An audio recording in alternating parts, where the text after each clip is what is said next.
Officer Darren Wilson says Michael Brown attacked him and he feared he'd be killed if he didn't shoot him. Today, Brown's parents weren't buying it. Here's Mark Strassmann. He killed my son. He murdered him in cold blood in broad daylight.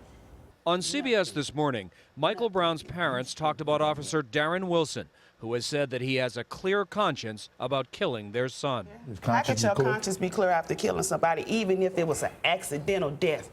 We don't have that voice in our community right now that both sides trust. Pastor Robert White leads a coalition of 35 ministries in St. Louis. Detective Gabe Crocker is president of the St. Louis County Police Association. Police officers, do they by and large trust the kids in the street? No.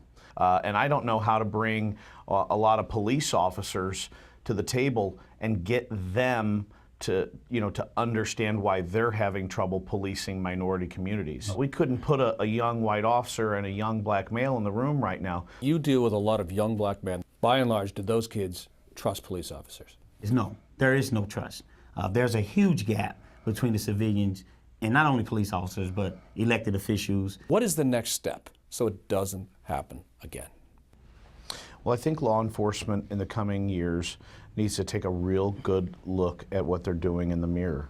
I mean, they need to take a look at themselves in the mirror and look at tactics and look at training. If we're talking about the preservation of life, if we're talking about opportunities for all men, what this country was built upon, then all of us have to pull up our bootstraps and realize that we've made some mistakes. I just don't think everything is the fault of the police. Absolutely. But I also don't think it's the fault of young black males who are disproportionately involved in crime. It's a problem of getting these two entities to come together at the table and go, how in the hell do we fix this?